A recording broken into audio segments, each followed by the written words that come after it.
Sex रूपांतरण का रहस्य, दौलतमंद बनने की ओर 10वां कदम।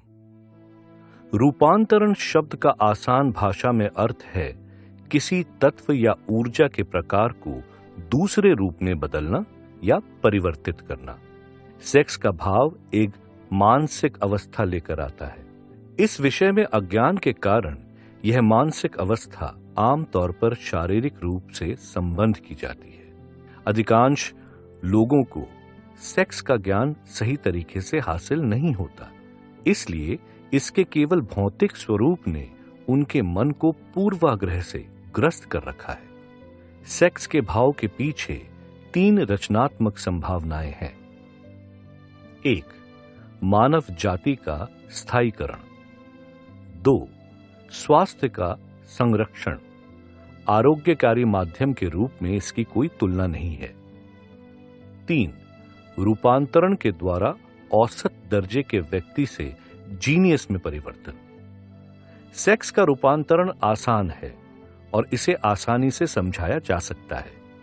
इसका अर्थ है मन का भौतिक अभिव्यक्ति के विचारों से दूसरी प्रकृति के विचारों तक पहुंचना।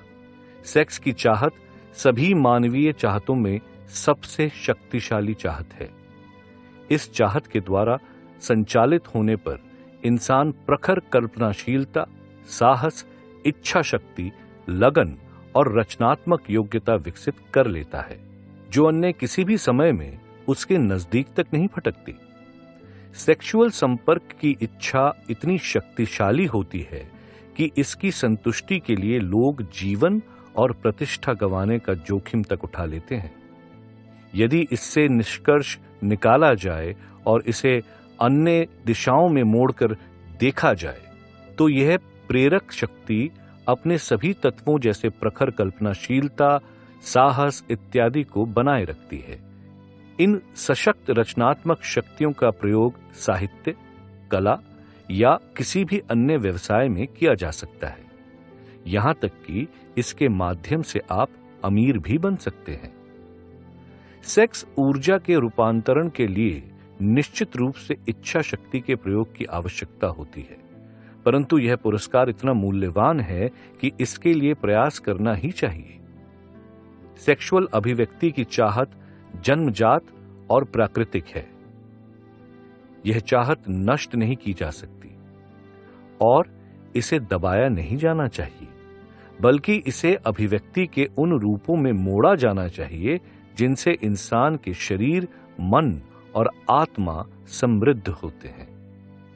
यदि रूपांतरण के द्वारा इसे इस तरह से ना मोड़ा जाए, तो यह विशुद्ध शारीरिक चैनल से अभिव्यक्ति की मांग करेगी। नदी पर बांध बनाया जा सकता है और कुछ समय के लिए इसके पानी को नियंत्रित किया जा सकता है, परंतु अंततः ये पानी बाहर निकलने का रास्ता बना ही लेगा। यही सेक्स के भाव के बारे में सच है। इसे कुछ समय के लिए दबाया या नियंत्रित किया जा सकता है, परंतु अभिव्यक्ति के साधन खोजना इसकी प्रकृति में है। अगर इसे किसी रचनात्मक प्रयास में रूपांतरित ना किया जाए, तो यह कोई कम महत्वपूर्ण निकास खोज निकालेगा। वह व्यक्ति भाग्यशाली है जिसने यह खोज लिया है कि सेक्स के भाव को रचनात्मक प्रयास में किस तरह मोड़ा जाए। वैज्ञानिक शोध ने इस महत्वपूर्ण तथ्यों का उद्घाटन किया है। 1. महानतम उपलब्धि वाले व्यक्तियों में उच्च विकसित सेक्स प्रकृति पाई जाती है। यह वे व्यक्ति होते हैं जिन्होंने सेक्स रूपांतरण की कला सीख ली है। 2. वे लोग जिन्होंने बहुत सारी दौलत कमाई है और साहित्य, उद्योग, आर्किटेक्चर और प्रोफेशन में अद्भुत शोहरत पाई है, उन्हें किसी महिला से प्रेरणा मिली है। वह शोध जिसके द्वारा यह खोज की गई 2000 सालों तक की जीवनियां और इतिहास के पन्नों से किया गया है, जहां भी यह प्रमाण उपलब्ध था कि उनमें उच्च विकसित सेक्स प्रकृति भी थी। सेक्स के भाव के उद्दम शक्ति है, जिसके खिलाफ गतियां शरीर जैसे कोई विरोध काम नहीं करता। इस भाव द्वारा संचालित होने पर लोगों में एक्शन की एक अद्भुत शक्ति आ जाती है। इस सत्य को समझ लें और आप इस वक्तव्य के महत्व को पकड़ लेंगे कि सेक्स रूपांतरण में रचनात्मक योग्यता का रहस्य शामिल है। किसी भी आदमी या जानवर की सेक्स ग्रंथियों को नष्ट कर दें और आपने एक्शन के प्रमुख स्रोत को हटा दिया है। इसके प्रमाण के लिए आप देखें कि उस जानवर का क्या होता है जिसे निष्प्रभाव कर दिया गया हो। जब बैल को बधिया किया जाता है तो वह उतना ही पालतू हो जाता है जितनी की गाय। सेक्स ग्रंथि को हटाने का अर्थ है आदमी या जानवर के अंदर से संघर्ष की इच्छा को समाप्त कर देना। महिला के साथ भी यही होता है। मन के मुख्य 10 आवेग। मानवीय मन आवेगों पर प्रतिक्रिया करता है, जिसके द्वारा ये कंपनों की उच्च दर पर पहुंचता है, जिन्हें उत्साह, रचनात्मक कल्पना, प्रबल इच्छा इत्यादि के नाम से जाना जाता है। वे आवेग जिन पर मन अधिक मुक्त रूप से प्रतिक्रिया करता है ये हैं: 1. सेक्स अभिव्यक्ति की इच्छा। 2. प्रेम। 3. शोहरत, शक्ति या आर्थिक लाभ या धन की प्रबल इच्छा। 4. संगीत। 5. मित्रता, चाहे यह समलैंगियों में हो या विपरीत लिंग के 2 लोगों के बीच हो। 6. 2 या 2 से अधिक लोगों के बीच सद्भाव पर आधारित मास्टरमाइंड गठबंधन, जो आध्यात्मिक या सांसारिक प्रगति के लिए आपस में एक हो जाते हैं। 7. साथ साथ झेला गया दुख, जो उन लोगों द्वारा अनुभव किया जाता है जिन्हें प्रताड़ित किया गया। 8. आत्म सुझाव। 9. डर। 10. मादक द्रव्य और शराब।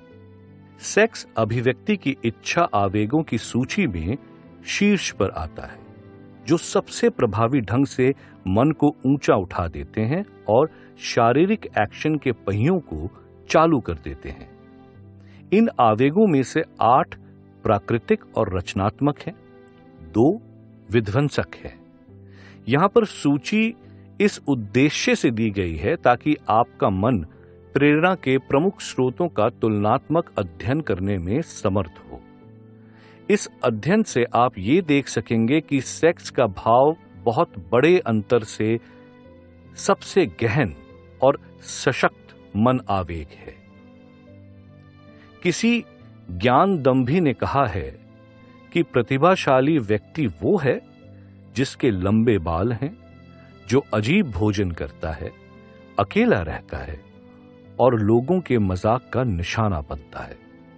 जीनियस ही बेहतर परिभाषा है वह व्यक्ति जिसने यह खोज लिया है कि किस तरह विचार की गहनता को उस बिंदु तक बढ़ा लिया जाए जहां वह ज्ञान के उन स्रोतों के साथ संवाद कर सके जो सामान्य विचार वाले व्यक्तियों के लिए उपलब्ध नहीं है। चिंतन करने वाला व्यक्ति जीनियस की इस परिभाषा के संबंध में कुछ सवाल पूछना चाहेगा। पहला सवाल होगा, कोई व्यक्ति किस तरह ज्ञान के उन स्रोतों से संवाद कर सकता है जो सामान्य विचार के माध्यम से उपलब्ध नहीं है? अगला सवाल होगा, क्या ज्ञान के ऐसे स्रोत हैं जो सिर्फ जीनियस को ही उपलब्ध होते हैं? और अगर ऐसा है तो वे स्रोत कौन से हैं और उन तक निश्चित रूप से कैसे पहुंचा जा सकता है? प्रतिभा छठी इंद्रिय द्वारा विकसित होती है। छठी इंद्रिय का यथार्थ अब अच्छी तरह से स्थापित हो चुका है। छठी इंद्रिय रचनात्मक कल्पनाशीलता है। रचनात्मक कल्पनाशीलता की शक्ति का प्रयोग बहुसंख्यक लोग पूरे जीवन में कभी नहीं करते, और अगर करते भी हैं तो आमतौर पर ऐसा संयोगवश हो जाता है। तुलनात्मक रूप से कम संख्या में ही लोग किसी उद्देश्य से सोच विचार कर रचनात्मक कल्पनाशीलता का प्रयोग करते हैं। जो लोग स्वैच्छिक रूप से और इसके कार्यों की समझ के साथ इसका प्रयोग करते हैं वही जीनियस होते हैं। रचनात्मक कल्पनाशीलता की शक्ति इंसान के सीमाबद्ध मन और असीम शक्ति के बीच एक सीढ़ी की कड़ी है। सभी तथाकथित धार्मिक क्षेत्रों के रहस्योद्घाटन और आविष्कार के क्षेत्र में नए या मूलभूत सिद्धांतों की सभी खोजें कल्पनाशीलता की शक्ति के द्वारा ही संभव है। जब विचार या अवधारणाएं किसी के दिमाग में कौंधते हैं, जिसे लोकप्रिय भाषा में आभास कहा जाता है, तो वे इनमें से किसी एक या एक से अधिक स्रोतों से आते हैं। 1. असीम शक्ति। 2. अंतर्मन, जहां पांचों इंद्रियों द्वारा मन तक पहुंची सारी छवियां, विचार और संवेग रिकॉर्ड हैं। 3. किसी अन्य व्यक्ति के मन से निकला कोई विचार या सतार्किक विचार के माध्यम से प्राप्त विचार या अवधारणा की तस्वीर। 4. किसी अन्य व्यक्ति के अंतर्मन स्टोर हाउस से। कोई अन्य ज्ञात स्रोत नहीं है जहां से प्रेरक विचार या आभास प्राप्त किए जा सके। जब मन में एक्शन को 10 मन आवेगों में से एक या एक से अधिक आवेग द्वारा प्रेरित किया जाता है, तो इससे व्यक्ति पर यह प्रभाव पड़ता है कि वो सामान्य विचार के कसौटी से ऊपर उठ जाता है। इससे व्यक्ति को वह दूरी, स्कोप और विचारों की वह गुणवत्ता हासिल हो जाती है जो निचले स्तर पर उपलब्ध नहीं थे, जैसे कि जब कोई बिजनेस या प्रोफेशनल रूटीन की समस्याओं के समाधान में संलग्न हो। जब आप मन के आवेग के किसी स्वरूप के द्वारा विचार के अधिक ऊंचे स्तर तक उठ जाते हैं, तो आप उसी स्थिति में होते हैं जैसे आप हवाई जहाज में इतनी ऊंचाई पर पहुंच गए हों जहां से आपको उस क्षितिज के पार भी दिखाई देता है जो जमीन पर रहते समय आपकी आंखों से दिखाई नहीं देता था। यही नहीं, विचार के इस अधिक उच्च स्तर पर व्यक्ति किसी आवेग के द्वारा बाधा या बंधन महसूस नहीं करता, जो उस समय महसूस होते हैं जब वह 3 मूलभूत आवश्यकताओं जैसे भोजन, वस्त्र, आवास को हासिल करने की समस्याओं से जूझता है। वह विचार एक ऐसे संसार में है जिसमें साधारण रोजमर्रा के विचार प्रभावी ढंग से हटा दिए गए हैं। जिस तरह हवाई जहाज में ऊपर उठने पर पहाड़ और घाटियां और भौतिक दृष्टि की अन्य सीमाएं हट जाती हैं, विचार के इस उच्चतर स्तर पर मन की रचनात्मक शक्ति को कार्य की स्वतंत्रता मिल जाती है। छठी इंद्रिय के काम करने के लिए साफ हो जाता है। यह उन विचारों के प्रति ग्रहणशील हो जाती हैं जो व्यक्ति तक किसी अन्य परिस्थिति द्वारा नहीं पहुंच सकते। छठी इंद्रिय वह शक्ति है जो एक प्रतिभावान और एक सामान्य व्यक्ति में अंतर को स्पष्ट करती है। रचनात्मक शक्ति का जितना अधिक प्रयोग किया जाए, यह उतनी ही अधिक विकसित होती है। वह व्यक्ति के अंतर्मन के बाहर से आ रहे तत्वों के प्रति उतनी ही अधिक चौकस और ग्रहणशील होती है। व्यक्ति इस पर जितना विश्वास करता है और विचार संवेगों के लिए इससे जितनी अधिक मांग करता है, यह उतनी ही प्रबल हो जाती है। इस शक्ति को सिर्फ उपयोग के द्वारा ही विकसित किया जा सकता है। जिसे हम अंतरात्मा कहते हैं, वो भी तो पूरी तरह से छठी इंद्रिय की शक्ति के द्वारा काम करती है। महान कलाकार, लेखक, संगीतकार और कवि महान इसलिए बने क्योंकि उन्होंने शांत छोटी आवाज पर भरोसा करने की आदत डाली। यह आवाज रचनात्मक कल्पनाशीलता की शक्ति के द्वारा अंदर से बोलती है। जिनमें प्रखर कल्पना शक्ति है, वे लोग इस तथ्य को अच्छी तरह से जानते हैं कि उनके सर्वश्रेष्ठ विचार इन तथाकथित आभास के द्वारा आते हैं। एक महान व्यक्ति है जो तब तक महानता हासिल नहीं करता जब तक वह अपनी आंखें बंद न करे और रचनात्मक कल्पनाशीलता की शक्ति पर पूरी तरह निर्भर न रहे। जब पूछा गया कि वह अपने भाषण के क्लाइमेक्स पर पहुंचने से ठीक पहले आप अपनी आंखें क्यों बंद कर लेते हैं, तो उसने जवाब दिया, मैं ऐसा इसलिए करता हूं क्योंकि तब मैं उन विचारों को व्यक्त करता हूं जो मेरे भीतर से आते हैं। अमेरिका के सबसे सफल और सबसे प्रसिद्ध फाइनेंसरों में से एक की आदत थी कि वह निर्णय लेने से पहले 2 या 3 मिनट तक आंखें बंद कर लेता था। जब उससे पूछा गया कि वह ऐसा क्यों करता था, तो उसने जवाब दिया, आंखें बंद होने में मैं अनंत शक्ति के स्रोत से विचार हासिल करने में समर्थ होता हूं। मैरीलैंड के चेवी चेज के स्वर्गीय डॉक्टर एल्मर अरे गर्टस ने 200 से अधिक उपयोगी पेटेंट कराए, जिनमें से कई मूलभूत थे, और उन्होंने ऐसा रचनात्मक शक्ति के प्रयोग और विकास की प्रक्रिया के द्वारा किया। उनका तरीका महत्वपूर्ण भी है और रोचक भी। यह हर उस व्यक्ति के काम का है जो जीनियस के स्तर तक उठने में रुचि रखता है। जिस श्रेणी में डॉक्टर गेट्स निस्संदेह आते हैं। डॉक्टर गेट्स सचमुच महान थे, हालांकि वे दुनिया के कम प्रचारित वैज्ञानिकों में से एक थे। उनकी प्रयोगशाला में एक कक्ष था जिसे वे अपना व्यक्तिगत सनाद कक्ष कहते थे। यह साउंड प्रूफ था और इस तरह से बना था कि इसमें पूरा अंधेरा किया जा सकता था। इसमें एक छोटी टेबल थी जिस पर वे अपना राइटिंग पैड रखते थे। इस टेबल के सामने दीवार पर एक बिजली का पुश बटन था जिससे बल्ब जलते और बंद होते थे। जब डॉक्टर गेट्स की इच्छा होती थी कि वे अपनी रचनात्मक शक्ति के द्वारा उपलब्ध शक्तियों से मदद लें, तो वे इस कमरे में जाकर टेबल के सामने बैठ जाते थे और बत्तियां बुझाकर उस खोज के सभी ज्ञात तत्वों पर ध्यान एकाग्र करते थे जिस पर वे काम कर रहे थे। वे तब तक इसी स्थिति में बने रहते थे जब तक कि कुछ विचार उनके दिमाग में कौंध नहीं जाते थे। इस तरह से उस खोज के अनजान तत्व उनके दिमाग में आते थे। एक अवसर पर विचार इतनी तेजी से आए कि उन्हें लगभग 3 घंटे तक लिखने के लिए विवश होना पड़ा। जब विचारों का प्रवाह समाप्त हो गया और उन्होंने अपने नोट्स देखे, तो उन्होंने पाया कि उनमें उन सिद्धांतों का विस्तार से वर्णन है जिसके बारे में वैज्ञानिक जगत में ज्ञात डाटा की कोई तुलना नहीं थी। यही नहीं, नोट्स में उनकी समस्या का जवाब बुद्धिमत्तापूर्वक और सिलसिलेवार तरीके से प्रस्तुत किया गया था। डॉक्टर गेट्स ने व्यक्तियों और कॉरपोरेशंस के लिए विचारों के लिए बैठकर अपनी आजीविका कमाई।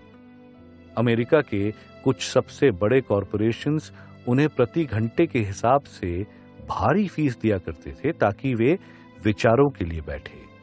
तार्किक शक्ति अक्सर गड़बड़ होती है क्योंकि ये काफी हद तक व्यक्ति के संचित अनुभव से निर्देशित होती है।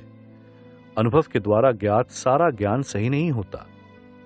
रचनात्मक शक्ति के द्वारा प्राप्त विचार अधिक विश्वसनीय होते हैं क्योंकि वे ऐसे स्रोतों से आते हैं जो मन की तार्किक शक्ति के उपलब्ध स्रोतों से अधिक विश्वसनीय होते हैं। प्रतिभावान और साधारण क्रैंक आविष्कारक में सबसे बड़ा अंतर यह है कि प्रतिभावान अपनी रचनात्मक कल्पना शक्ति के द्वारा काम करता है, जबकि साधारण व्यक्ति इस शक्ति के बारे में कुछ नहीं जानता।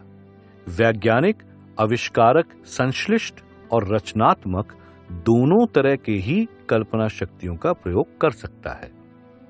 उदाहरण के तौर पर, एक वैज्ञानिक आविष्कारक कोई खोज शुरू करता है तो वह तार्किक शक्ति द्वारा अनुभव के माध्यम से संचित अपने ज्ञात विचारों या सिद्धांतों को इकट्ठा और संगठित कर लेता है। अगर उसे लगता है कि यह संचित ज्ञान के उन स्रोतों का सहारा लेता है जो उसकी रचनात्मक शक्ति के प्रयोग द्वारा उसके लिए उपलब्ध हैं, वह तरीका जिसके द्वारा वह ऐसा करता है हर व्यक्ति के साथ बदलता है, परंतु यह उसकी तकनीक का सार है। 1. वह अपने मन को प्रेरित करता है ताकि यह सामान्य से अधिक ऊंचे स्तर पर काम करे, और इसके लिए वह 10 मन आवेगों में से एक या इससे अधिक का या अपनी पसंद के किसी अन्य आवेग का प्रयोग कर सकता है। 2. वह अपने आविष्कार के सभी ज्ञात तत्वों की एक पूरी तस्वीर बना लेता है। वह इस तस्वीर को अपने मन में रखता है जब तक कि यह अंतर्मन द्वारा पकड़ न ली जाए, और फिर वह अपने दिमाग से सारे विचारों को साफ कर देता है और इंतजार करता है कि उत्तर उसके दिमाग में कौंध जाएंगे। कई बार परिणाम निश्चित और तत्काल होते हैं, बाकी समय परिणाम नकारात्मक होते हैं, जो छठी इंद्रिय या रचनात्मक शक्ति के विकास की अवस्था पर निर्भर करते हैं। एडिसन ने बिजली के बल्ब को बनाने के लिए अपनी कल्पना की तार्किक शक्ति द्वारा 10,000 से अधिक विचार संयोजन किए। फिर वे रचनात्मक शक्ति के द्वारा विश्वसनीय स्रोत से जुड़े और उन्हें अपनी समस्या का समाधान मिल गया, जिससे वे बल्ब बना पाए। फोनोग्राफ बनाते समय भी उनका यही अनुभव था। काफी विश्वसनीय प्रमाण हैं कि रचनात्मक कल्पनाशीलता की शक्ति का अस्तित्व है। यह प्राय उन लोगों के सटीक विश्लेषण से उपलब्ध हैं जो विभिन्न क्षेत्रों में लीडर बनते हैं, हालांकि उन्हें अधिक शिक्षा का लाभ नहीं मिला। लिंकन महान लीडर के प्रसिद्ध उदाहरण हैं, जिन्होंने रचनात्मक कल्पनाशीलता की शक्ति के प्रयोग द्वारा महानता हासिल की। उन्होंने इस शक्ति को प्रेम के आवेग के परिणाम स्वरूप खोजा, जिसका अनुभव उन्हें रूटलेस से मिलने के बाद हुआ। प्रतिभा के स्रोत के अध्ययन के संबंध में यह सर्वाधिक महत्व का वक्तव्य है। उन महान लीडरों के रिकॉर्ड से इतिहास के पैन भरे हुए हैं, जिनकी उपलब्धियों के पीछे किसी औरत का प्रभाव था, जिसने कामेच्छा के आवेग के द्वारा उनके मन में रचनात्मक शक्ति को जागृत कर दिया। नेपोलियन बोनापार्ट इनमें से एक थे। जब उन्हें अपनी पहली पत्नी जोसेफीन से प्रेरणा मिलती थी, तो वे अपराजय थे, जब तक उनकी तार्किक शक्ति ने उन्हें प्रेरित किया कि वे जोसेफीन को दरकिनार कर दें, तो उनका पतन शुरू हो गया। उनकी पराजय और सेंट हेलेन उनसे ज्यादा दूर नहीं थे। हम आसानी से अमेरिका के दर्जनों प्रसिद्ध व्यक्तियों का उदाहरण दे सकते हैं, और इसे सिर्फ शालीनता की मांग की वजह से नहीं कर रहे हैं, जो अपनी पत्नियों के प्रेरक प्रभाव के माध्यम से उपलब्धि की महान ऊंचाइयों तक पहुंचे, परंतु जब धन और शक्ति का जुनून उनके दिमाग पर चढ़ गया और जब वे अपनी पुरानी पत्नी के स्थान पर नई पत्नी ले आए, तो उनके पतन का दौर शुरू हो गया। नेपोलियन वह पहला आदमी नहीं था जिसने यह खोजा कि सही स्रोत से आने वाले सेक्स का प्रभाव किसी अन्य विकल्प से अधिक सशक्त होता है, जिसे केवल तर्क द्वारा रचा जाए। मानवीय मन आवेग पर प्रतिक्रिया करता है। समस्त आवेगों में महानतम और सबसे सशक्त आवेग है कामेच्छा। जब इसका दोहन किया जाए और इसे रूपांतरित किया जाए, तो यह प्रेरक शक्ति इंसानों को विचार के अधिक उच्च आकाश तक उठाने में समर्थ है, जिसके द्वारा वे चिंता और छुटपुट परेशानियों के स्रोतों को दूर करने में सक्षम हो जाते हैं, जो निचले स्तर पर उनकी राह में रोड़े बने हुए थे। सेक्स ऊर्जा हर प्रतिभावान की रचनात्मक ऊर्जा है। ना तो कोई ऐसा महान लीडर, बिल्डर या कलाकार हुआ है, ना कभी होगा, जिसमें सेक्स की प्रेरक शक्ति का अभाव हो। निश्चित रूप से कोई भी इन वक्तव्यों का यह गलत मतलब नहीं निकालेगा कि उच्च सेक्स प्रकृति का हर आदमी प्रतिभावान होता है।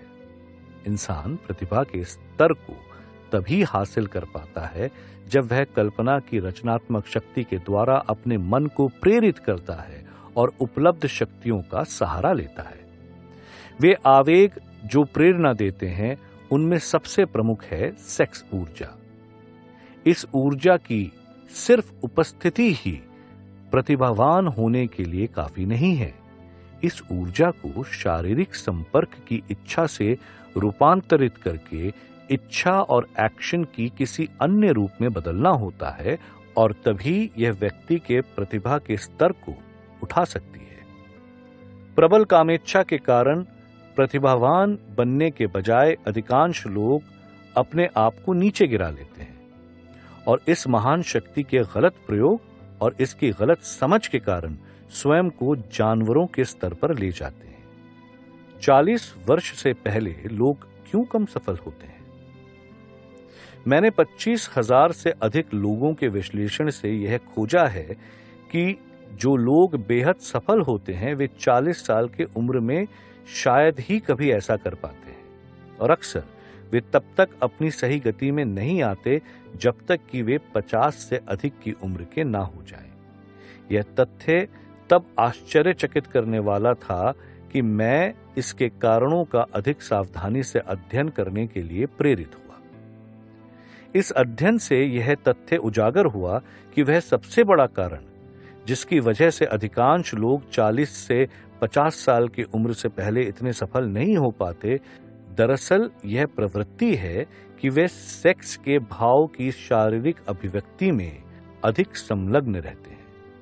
अधिकांश लोग कभी यह नहीं सीख पाते कि सेक्स की आकांक्षा की अन्य संभावनाएं भी हैं, जो महत्व में इनकी शारीरिक अभिव्यक्ति से बढ़कर है। जो लोग ये खोज लेते हैं उनमें से अधिकांश उस कालखंड के कई वर्ष बर्बाद कर लेते हैं जब सेक्स ऊर्जा शिखर पर होती है, यानी 45 से 50 की उम्र से पहले। उल्लेखनीय उपलब्धि आमतौर पर इसके बाद ही आती है। कई लोग 40 साल तक और उसके बाद भी ऊर्जा का लगातार अपव्यय करते रहते हैं, जिसे बेहतर मार्गों में प्रयुक्त किया जा सकता था। उनके श्रेष्ठ व अधिक सशक्त भाव हवाओं में यूं ही बिखरा दिए जाते हैं। सेक्सुअल अभिव्यक्ति की आकांक्षा समस्त मानवीय भाव में सबसे प्रबल और सशक्त है, तथा इसी कारण जब इस आकांक्षा का दोहन किया जाता है एवं इसे शारीरिक अभिव्यक्ति के बजाय अन्य मार्गों पर प्रयुक्त किया जाता है, तो यह किसी को भी महान उपलब्धि के स्तर पर ले जा सकती है। इतिहास में ऐसे लोगों के उदाहरण कम नहीं हैं जिन्होंने कृत्रिम प्रेरकों जैसे मदिरा या मादक द्रव्यों का प्रयोग द्वारा परिणाम हासिल किए। एडगर एलन पो ने द रेवन शराब के नशे में लिखी ऐसे सपने देखते हुए लिखी जो किसी इंसान ने इससे पहले देखने का साहस कभी नहीं किया था। जेम्स विटकॉम्ब राइले ने अपना सर्वश्रेष्ठ लेखन शराब के नशे में ही किया था। शायद इसीलिए उन्होंने देखा कि वास्तविकता और स्वप्न में क्रमबद्ध संयोजन है। नदी के ऊपर मिल और धारा के ऊपर कोहरा। रॉबर्ट बर्न्स ने भी नशे की हालत में अपना सर्वश्रेष्ठ लेखन किया, परंतु ये याद रखा जाना चाहिए कि ऐसे लोगों ने अंत में खुद को नष्ट कर लिया। प्रकृति ने अपना स्वयं का ऐसा प्रेरक द्रव्य बनाया है जिसके द्वारा इंसान अपने मन को सुरक्षित रूप से प्रेरित कर सकते हैं और अच्छे तथा दुर्लभ विचार हासिल कर सकते हैं, जो न जाने कहां से आते हैं। प्रकृति के प्रेरकों का कोई संतोषजनक विकल्प आज तक नहीं खोजा गया है। मनोवैज्ञानिक जानते हैं कि सेक्स आकांक्षा और आध्यात्मिक आकांक्षा में एक अभूत करीबी संबंध होता है। वह तथ्य जिससे उन लोगों का अजीब व्यवहार स्पष्ट होता है जो धार्मिक उन्माद में शामिल होते हैं, जो कबीलाई संस्कृति में आम होते हैं। संसार मानवीय भाव द्वारा शासित है और सभ्यता का भाग्य भी इसी से स्थापित होता है। लोग अपने कार्यों में तर्क से उतना प्रभावित नहीं होते जितने कि भावनाओं से। मन की रचनात्मक शक्ति पूरी तरह भावनाओं से संचालित होते हैं, न कि ठंडे तर्क से। समस्त मानवीय भावों में सबसे सशक्त भाव सेक्स का भाव है। अन्य मन प्रेरक आवेग भी हैं, जिनमें से कुछ को सूची में रखा भी गया है, परंतु उनमें से कोई भी या वे सब मिलकर भी सेक्स की प्रेरक शक्ति का मुकाबला नहीं कर सकते। मन प्रेरक आवेग वह प्रभाव है जो विचार की गहनता को अस्थायी या स्थायी तौर पर बढ़ा सकता है। जिन 10 प्रमुख प्रेरकों का वर्णन किया गया है वे सबसे आम प्रेरक हैं। जिन स्रोतों के द्वारा इंसान असीम शक्ति से संपर्क कर सकता है या अपनी इच्छा से अपने या किसी दूसरे व्यक्ति के अंतर्मन के स्टोर हाउस में प्रवेश कर सकता है, यह प्रतिभावान का तरीका होता है। एक अध्यापक ने 30,000 से अधिक सेल्समैनों के प्रयासों को प्रशिक्षित और निर्देशित किया। उन्होंने यह आश्चर्यजनक खोज की कि हाईली सक्सीड लोग सबसे अधिक प्रभावी सेल्समैन होते हैं। इसके पीछे कारण यह है कि व्यक्तित्व के जिस तत्व को व्यक्तिगत चुंबकीयता कहा जाता है वह सेक्स ऊर्जा से अधिक कुछ नहीं है। हाईली सक्सीड लोगों में हमेशा चुंबकीयता प्रचुर मात्रा में होती है। समझ और विकास के द्वारा इस महत्वपूर्ण शक्ति का प्रयोग लोगों के साथ संबंधों में बहुत लाभ दिलवा सकता है। यह ऊर्जा दूसरों के साथ निम्न माध्यमों से संप्रेषित की जा सकती है। 1. हाथ मिलाना। हाथ का स्पर्श तत्काल चुंबकीयता की उपस्थिति या अनुपस्थिति के बारे में बता देता है। 2. आवाज का टोन। चुंबकीयता या सेक्स ऊर्जा वह तत्व है जिससे आवाज रंगीन या संगीतमय या आकर्षक बनती है। 3. पोस्चर और शरीर की स्थिति। हाईली सक्सीड लोग तेजी से एवं शालीनता और सहजता से चलते हैं। 4. विचार कंपन।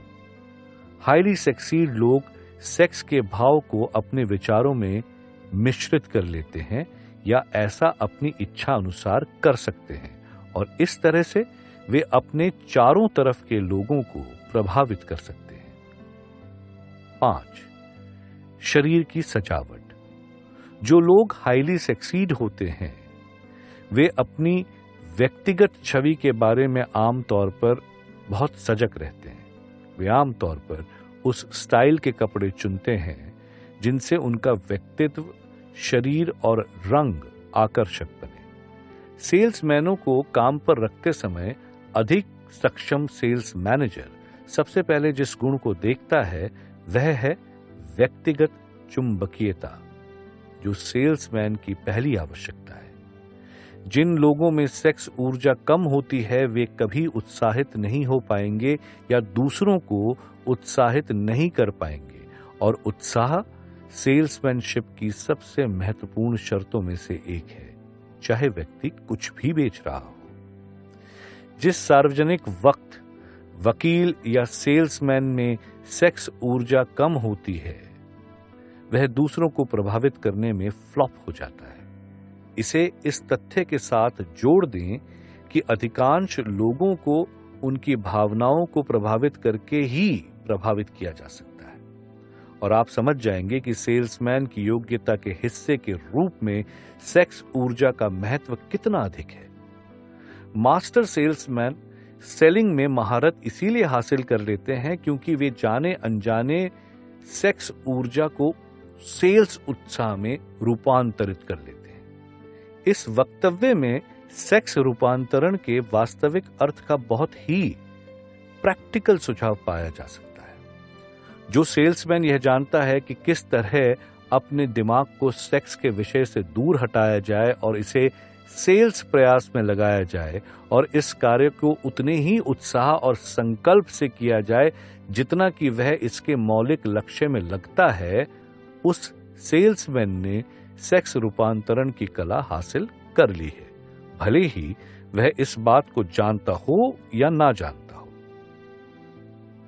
बहुसंख्यक सेल्समैन जो अपनी सेक्स ऊर्जा को रूपांतरित करते हैं वे बिना यह जाने ऐसा कर लेते हैं।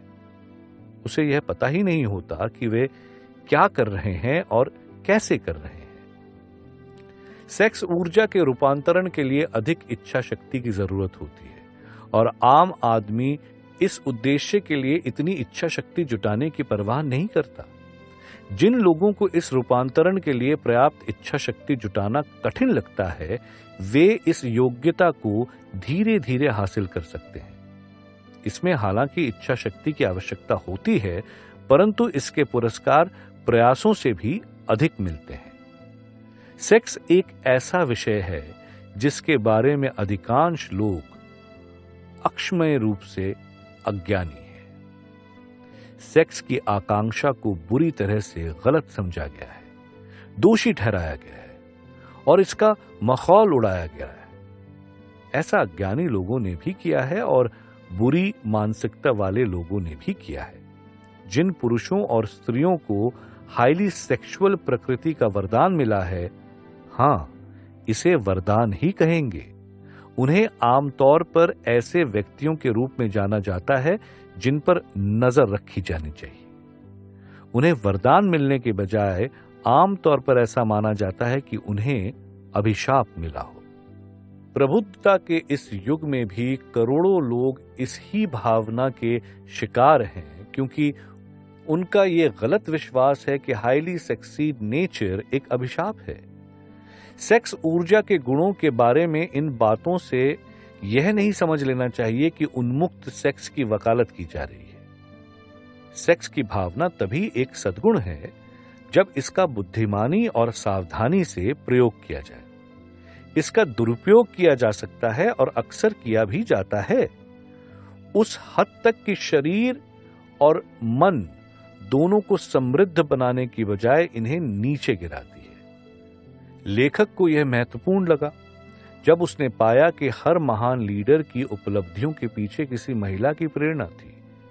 कई उदाहरणों में यह महिला एक संकोची, खुद को नकारने वाली पत्नी थी जिसके बारे में जनता ने बहुत कम या बिल्कुल भी नहीं सुना। कुछ उदाहरणों में प्रेरणा का स्रोत दूसरी औरत में पाया गया। हर बुद्धिमान व्यक्ति जानता है कि शराब या मादक द्रव्यों के द्वारा अधिकता में प्रेरक आवेग असंयम का विध्वंसक रूप है, और हर व्यक्ति यह नहीं जानता कि सेक्स की अभिव्यक्ति में अति संलग्नता एक ऐसी आदत बन जाती है जो रचनात्मक प्रयास के लिए उतनी ही विनाशक और घातक होती है जितनी की शराब। सेक्स के पीछे पगलाया आदमी नशे में पगलाए व्यक्ति से भिन्न नहीं होता। दोनों ही अपने तर्क और इच्छा शक्ति पर नियंत्रण खो बैठते हैं। हाइपोकॉन्ड्रिया के कई मामले सेक्स के सच्चे कार्य के अज्ञान के कारण विकसित आदतों से उत्पन्न होते हैं। ये देखा जा सकता है कि सेक्स रूपांतरण के विषय में अज्ञानी व्यक्ति पर एक तरफ तो बहुत अधिक पेनल्टी थोप दी जाती है और दूसरी तरफ उसे उतनी अधिक लाभों से वंचित रखा जाता है। सेक्स के विषय में चारों तरफ फैला अज्ञान इस तथ्य के कारण है कि यह विषय रहस्य और अंधकारमयी मौन में लिप्त हुआ है। रहस्य और मौन के षड्यंत्र का दावा लोगों पर वही प्रभाव होता है जितना कि निषेध के मनोविज्ञान का। इसका परिणाम यह होता है कि लोगों की जिज्ञासा बढ़ जाती है कि वे इस विषय के बारे में अधिक ज्ञान हासिल करें। वर्बोटन, यह कानून बनाने वालों और डॉक्टरों के लिए शर्म की बात है कि विषय में जानकारी आसानी से उपलब्ध नहीं है, क्योंकि इन्हीं लोगों को, युवाओं को इस विषय में शिक्षित करना चाहिए। बहुत कम ऐसा होता है कि कोई व्यक्ति किसी क्षेत्र में उच्च रचनात्मक प्रयास में 40 साल की उम्र से पहले दाखिल हो। औसत व्यक्तिगत की महानतम रचनात्मक क्षमता की उम्र 40 और 60 के बीच होती है। यह वक्तव्य हजारों स्त्री पुरुषों के विश्लेषण पर आधारित है। यह उन लोगों के लिए उत्साहवर्धक होना चाहिए जो 40 साल से पहले सफल नहीं हो पाए हैं, और उन लोगों के लिए भी जो बुढ़ापे के आगमन को लेकर भयभीत हैं, यानी जो 40 साल के बिंदु के आसपास हैं। 40 और 50 साल के बीच के वर्ष आमतौर पर सबसे लाभदायक होते हैं। इंसान को इस उम्र पर आते समय डर से कांपना नहीं चाहिए, बल्कि आशा और उत्सुकता से इसकी प्रतीक्षा करनी चाहिए। अगर आप प्रमाण चाहते हैं कि अधिकांश लोग अपने सर्वश्रेष्ठ काम को 40 साल की उम्र से पहले शुरू नहीं करते, तो अमेरिका के सबसे सफल लोगों के रिकॉर्ड उठाकर देख लें और आपको प्रमाण मिल जाएगा। हेनरी फोर्ड तब तक सफल नहीं हुए थे जब तक कि उन्होंने 40 पार नहीं कर लिया था। एंड्रयू कार्नेगी 40 से आगे निकल चुके थे, तब उन्हें अपने प्रयासों का फल मिला। जेम्स जे हिल 40 साल की उम्र में अब भी टेलीग्राफ चला रहे थे। उनकी विराट उपलब्धियां उस उम्र के बाद आई। अमेरिकी उद्योगपति और फाइनेंसरों की जीवनियां इस प्रमाण से भरी हुई हैं कि 40 से 60 के बीच का कालखंड इंसान का सबसे अधिक उत्पादक कालखंड रहता है। 30 और 40 के बीच की उम्र में आदमी सेक्स रूपांतरण की कला को समझना शुरू करता है।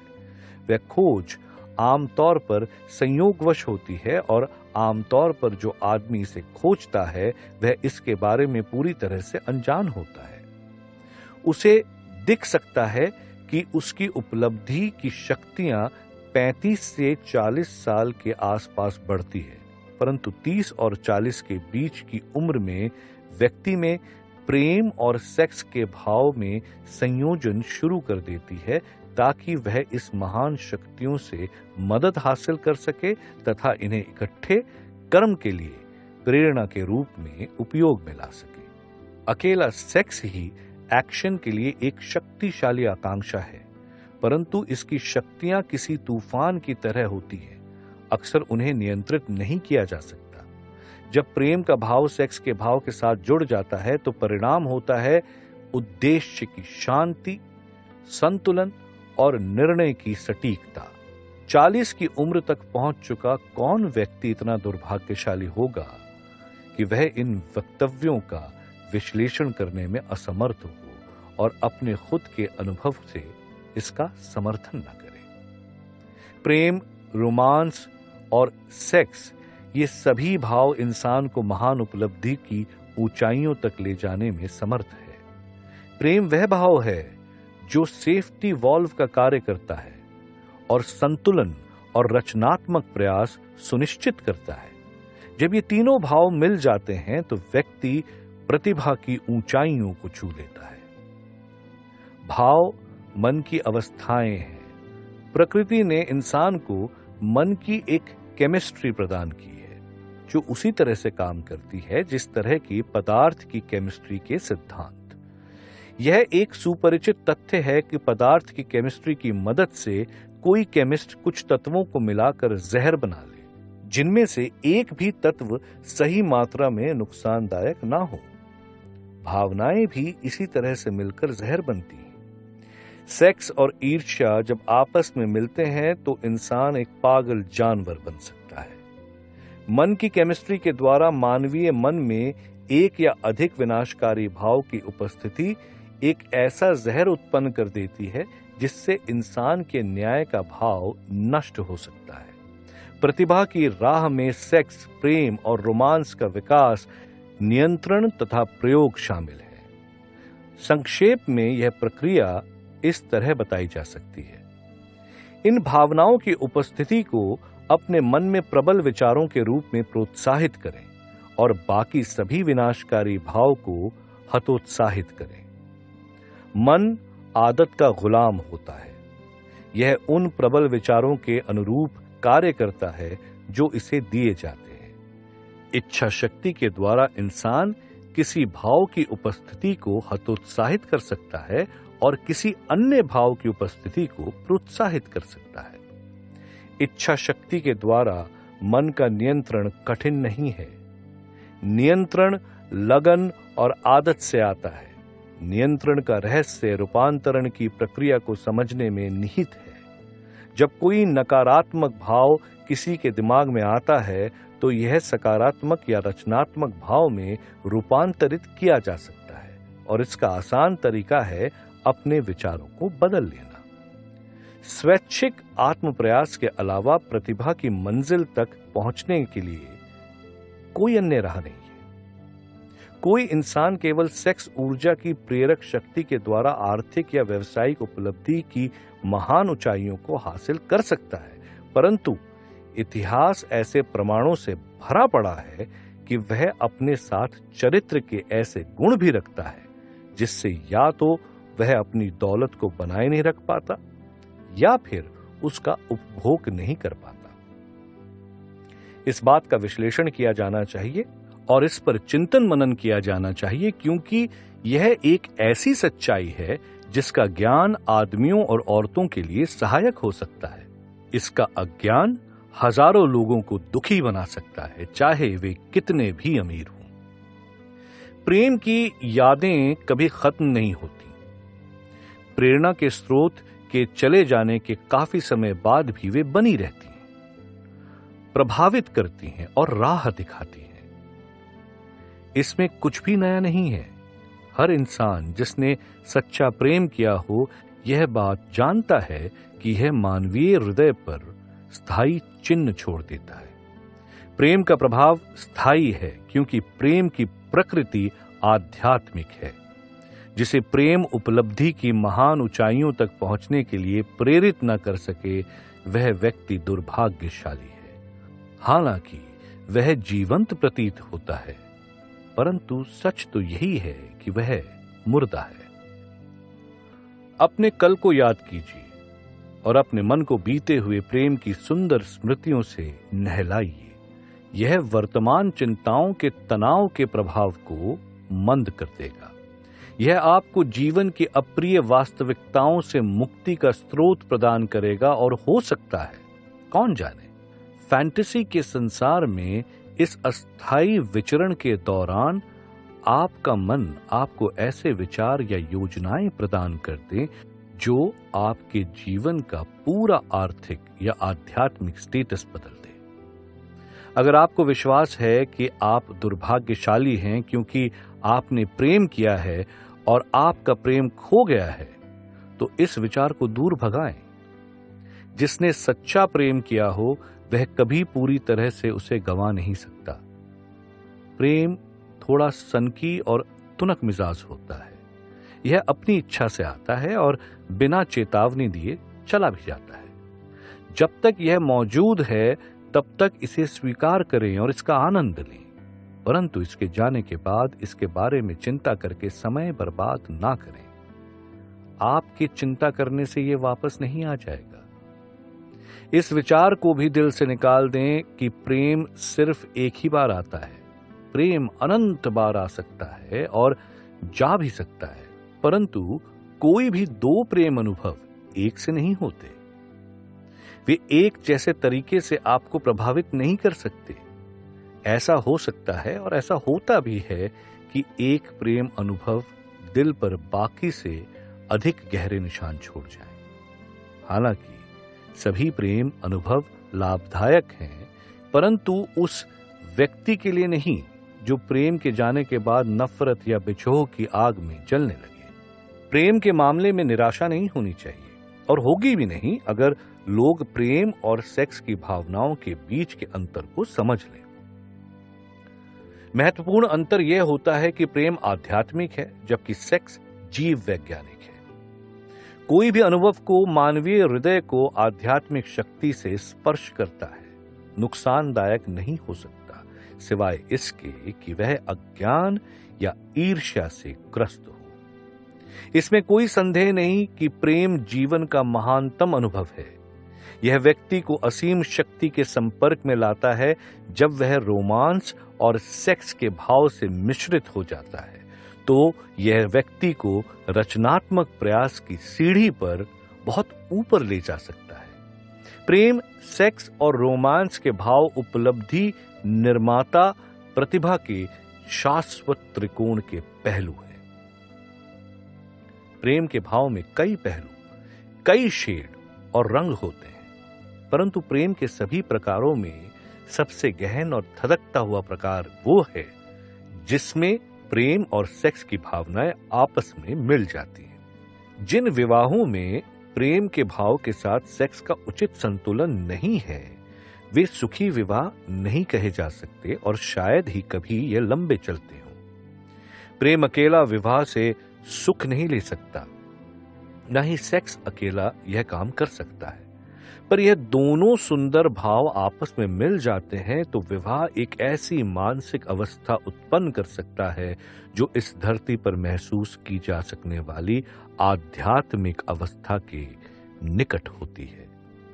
जब रोमांस का भाव प्रेम और सेक्स के साथ जुड़ जाता है तो इंसान के सीमाबद्ध मन और असीम शक्ति की बाधाएं हट जाती हैं। तब एक प्रतिभावान पैदा होता है। जैसा कि हम सभी को पता है कि प्रेम की प्रकृति है कि वह जब भाव रूप में होते हैं तो बदसूरत सी वस्तु में भी अपने हस्तशिल्प से सुंदरता की मूर्त खड़ा कर देता है, पर वह भाव अधिक ज्वलित और प्रभावी साबित होता है जिसमें प्रेम और सेक्स का सम्मिश्रण हो जाए। कोई भी शादी सिर्फ प्रेम से ही सफल नहीं हो सकती, ना ही सिर्फ सेक्स से। शादी के बाद खुशियां तब तक प्राप्त नहीं होंगी जब तक दोनों प्रेम और सेक्स की मात्रा संतुलित रूप से भावों में मिश्रित ना हो। जब विवाह के उपरांत ये दोनों भाव मिश्रित किए जाते हैं तो मन उस मनोदशा में पहुंच जाता है जो इससे पहले आपने अनुभूति नहीं की होगी। जब रोमांस का भाव सेक्स और प्रेम के साथ जुड़ता है तो सोने पे सुहागा जैसा है। तब वह तार्किक मन और असीम शक्ति के बीच की हर सीमा खत्म हो जाती है। लोगों की सेक्स के बारे में बहुत ही गलत धारणाएं हैं, परंतु प्रेम, रोमांस और सेक्स का भाव असीम शक्ति के बीच के लिंक का काम करती है। बहुत से विवाहों में तनाव और अराजकता का माहौल होता है, परंतु यहां जो कहा जा रहा है उसे अगर ठीक तरीके से समझ लिया जाए तो सद्भाव का वातावरण बनाया जा सकता है। बार बार टोकने या ताने कसने में जो पीड़ा व्यक्त होती है वह आमतौर पर सेक्स के विषय में ज्ञान की कमी की वजह से होती है। जहां प्रेम, रोमांस और सेक्स के भाव तथा कार्य की सही समझ रहती है, वहां विकसित युगल में कोई तनाव नहीं होता।